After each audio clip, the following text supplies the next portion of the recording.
అందరికీ నమస్కారం. భక్తి ప్రేక్షకులకి స్వాగతం. మనతో పాటు ప్రముఖ ఆధ్యాత్మికవేత్త ఆస్ట్రాలజర్ పోతుకుచ్చి చంద్రమౌళి శాస్త్రి గారు ఉన్నారు. గురుగారితో మాట్లాడతాం. గురుగారు నమస్కారం. ఓం శ్రీమాత్రే నమః. గురుగారు, జ్యోతిష ప్రకారం చాలా మందికి కుజదోషాలు, రాహుకేతు దోషాలు ఉంటాయి. అయితే చాలామంది భూమి సమస్యలు, అలాగే ఇంటి సమస్యలు అయి ఉండొచ్చు, ఆస్తి తగాదాలు, అలాగే భార్యాభర్తల సమస్యలు, పిల్లల గురించి, ఇటువంటి చాలా సమస్యలతో ఇబ్బంది పడుతూ ఉంటారు. అయితే ప్రత్యేకంగా శ్రావణ మాసం, అయితే ఈ మాసంలో ఇటువంటి దోషాలకి పూజలు ఏమైనా చేసుకోవచ్చు అంటారా? అంటే ఫలితం ఎలా ఉంటుంది? ఆదిత్యాయ చ సోమాయ మంగళాయ బుధాయ చ గురుశుక్ర శనిభ్యశ్చ రాహవే కేతవే నమో నమః. తత్పురుషాయ విద్మహే మహాసేనాయ ధీమహి తన్నః షణ్ముఖః ప్రచోదయాత్. సుబ్రహ్మణ్యేశ్వర స్వామి అనుగ్రహం అందరికి కలగాలమ్మా. మీరు అడిగిన ప్రశ్నకి ఆయనే సరైనటువంటి వీరుడు, ధీరుడు, శూరుడు, మనందరికీ కూడా వరాన్ని ఇచ్చేవాడు ఆయన ఒక్కడే. ఇప్పుడున్న కాలమానంలో ఎందుకు చెప్పానంటే అమ్మా, చాలా మంచి విషయాన్ని అడిగారు మీరు. ప్రతి ఇంట్లో ఒక్కొక్క సమస్య ఉండటం సర్వసాధారణం. కానీ ఆ సమస్యల్ని ఎదుర్కొనేటటువంటి శక్తి సామర్థ్యాలు ఉండాలి. మరి ఈ సమస్యలు అందరికీ ఉంటాయా? అందరికీ ఉండవు. మనకున్న 12 రాసుల్లో మనకి ఉన్న 27 నక్షత్రాల్లో అవి అటు ఇటు మారుతూ ఉంటాయి పరిస్థితులు.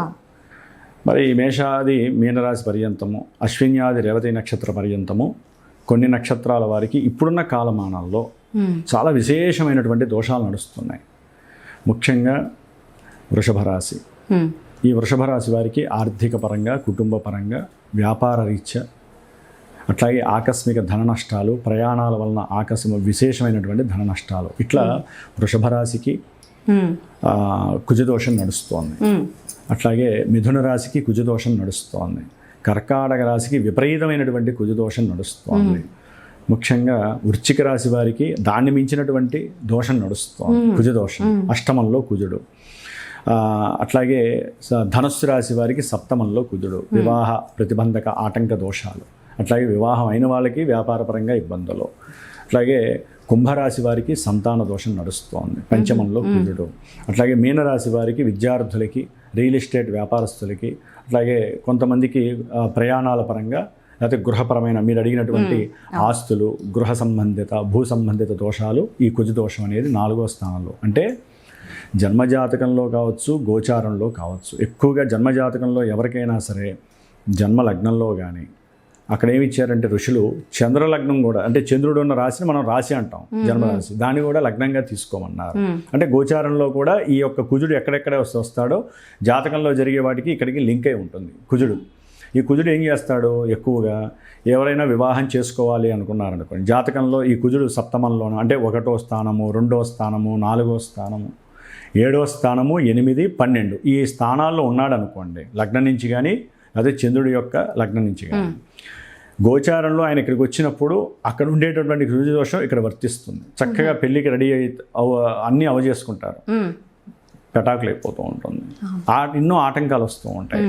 అట్లాగే 4వ స్థానంలో ఇప్పుడు మీనరాశి వారికి కుజుడు ఉంటే ఏమవుతుంది? భూపరమైనటువంటి సంబంధ దోషాలు, అది ఏదైనా కావచ్చు, అమ్మకాలు, కొనుగోలు. అంటే ఇది నిజంగానే మన దోషం వల్ల ఎలాంటి సమస్యలు వస్తాయమ్మా? ఆ దోషాలు ఉంటేనే వస్తాయి. అంటే జాతకంలో ఆ కుజుడు ఎక్కడో అక్కడ ఆయన దశలు, అంతర్దశలు జరుగుతున్నాయి, ఇక్కడ ఈ కుజుడు ఇక్కడ ఉన్నాడు, కంపల్సరీ ఆ దోషాలు వస్తాయి. ధనుసు రాశి వారికి ఉన్నారనుకోండి, భార్యాభర్తలు సుఖంగా ఉండలేరు, వ్యాపారంలో మోసాలు, నష్టాలు జరుగుతాయి. అట్లాగే ఇందాక చెప్పినట్టుగా కుంభరాశి వారికి సంతానం లేనటువంటి వారికి గర్భవిచ్చిన దోషాలు, సంతానం కనాలి అని ఆనందంగా ఉంటారు, 3వ నెల 4వ నెల వస్తుంది, దోషాలు వస్తాయి. ఉన్నటువంటి వాళ్ళకి వాళ్ళ వల్ల తలకాయ నొప్పులు వస్తాయి. అట్లాగే జన్మరాశిలో ఉన్నటువంటి కుజుడు ఏం చేస్తాడంటే ఆరోగ్య లోపాలని, పతనాన్ని కలుగజేస్తూ ఉంటాడు మిథున రాశి వారికి. అట్లాగే కర్కాటక రాశి వారికి 12లో శత్రు బాధలు, విపరీతమైనటువంటి అప్పుల బాధలు, విపరీతమైనటువంటి కోర్టు సమస్యలు ఆ కర్కాటక రాశి వారికి. వృషభ రాశి వారికి కుటుంబంలో సౌఖ్యత ఉండదు, పెళ్ళైన వాళ్ళకైతే అసలు సౌఖ్యత ఉండదు. అట్లాగే ఎవరైనా చదువుకునే వాళ్ళకు ఉంటే వాళ్ళ కోరికల వలన వాళ్ళ చదువులో విఘ్నాలు.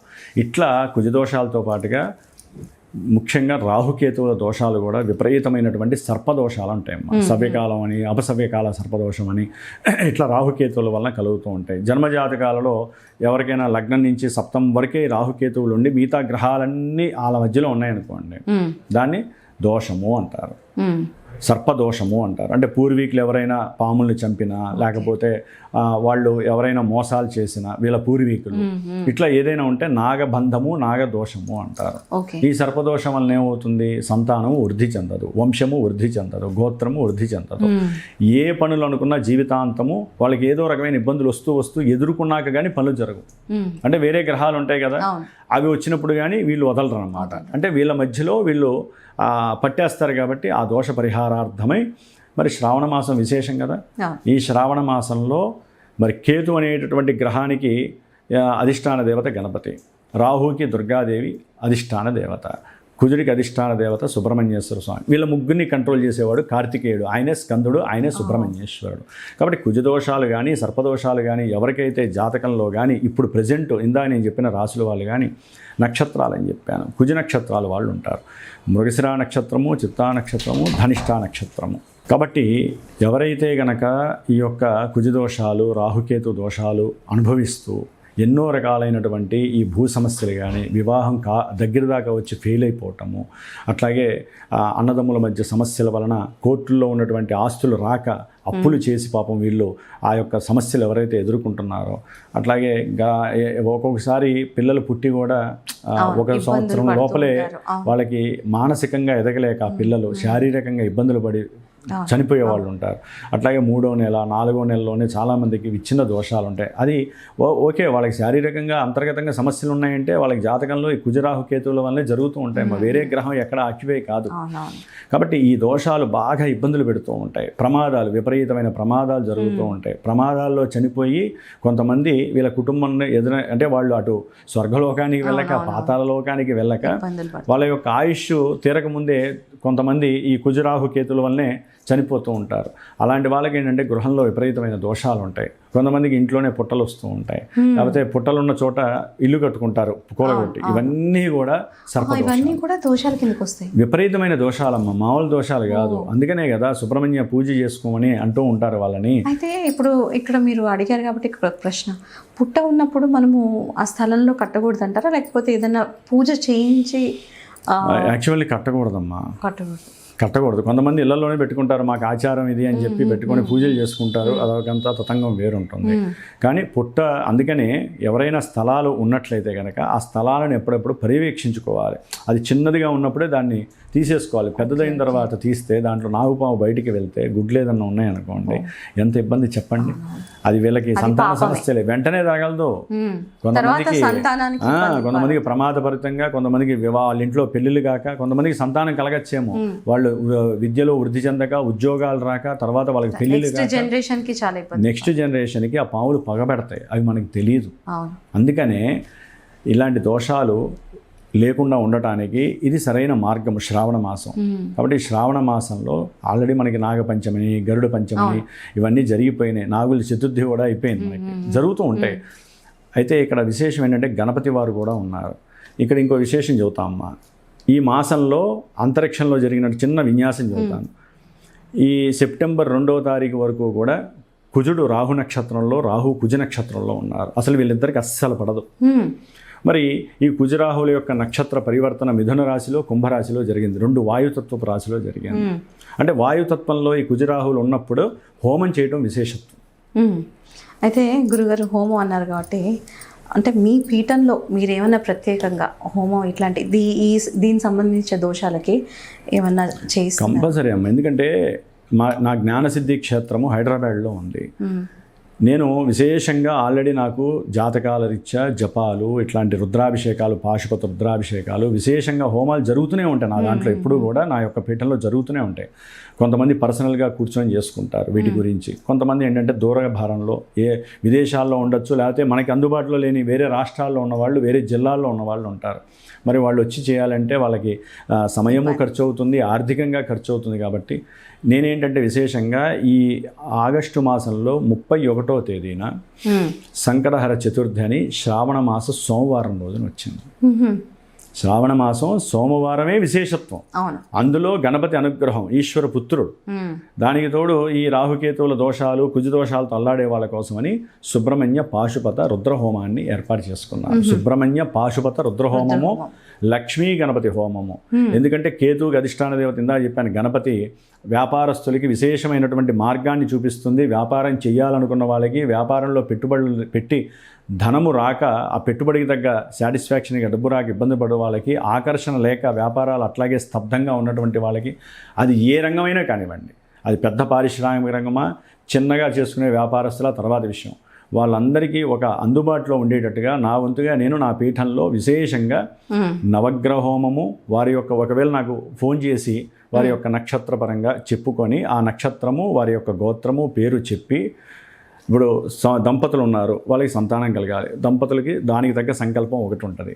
వివాహం కానటువంటి వాళ్ళకి వివాహపరంగా ఒక సంకల్పాన్ని నేను చెప్తాను. వ్యాపార రీత్యా వాళ్ళకి ఏ రకమైన సమస్య ఉందో నాకు చెప్తే దాని పరంగా ఒక సంకల్పాన్ని చెప్తాను. అట్లాగే కొంతమంది ఏంటంటే వాళ్ళ జన్మజాతకం ఉంటుంది, దోషాలు ఉన్నాయండి, మాకు ఇలా సర్పదోషం, వాళ్ళకి ఒక రకమైనటువంటి సర్పదోషం పోవటానికి చెప్పి ఈ యొక్క హోమంలో ఎవరైతే గనక ఈ శ్రావణ మాసంలో విశేషంగా గనక వాళ్ళు డైరెక్ట్గా అయినా రావచ్చమ్మా. డైరెక్ట్గా వచ్చి పర్సనల్గా కూర్చొని ఆ రోజు చేసుకోవచ్చు, లేదా రాకపోలేరు నాకు చెప్తే నేను చేసి పంపిస్తాను.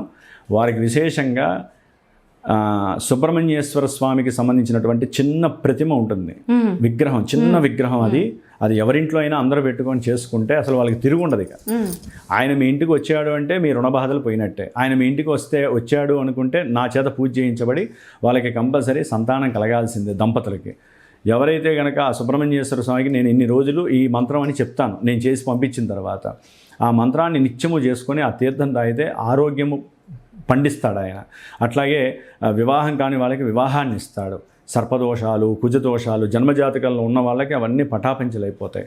ముఖ్యంగా ఇంకో విశేషం ఏంటంటే అమ్మ, ఇక్కడ హోమం చేసి ఆ 31వ తారీఖు ముందు నేను 28వ తారీఖు 27వ తారీఖు పౌర్ణానికి ముందు రోజు నుంచి ఒక 6 రోజులు విశేషంగా స్వామివారికి సంబంధించిన లక్ష్మీ గణపతి జపాన్ని, సుబ్రహ్మణ్య జపాన్ని కూడా ఆచరిస్తూ ఈ హోమం చేసిన తర్వాత సెప్టెంబర్ 6వ తారీఖున నేను కుక్కే సుబ్రహ్మణ్యం వెళ్తున్నాను.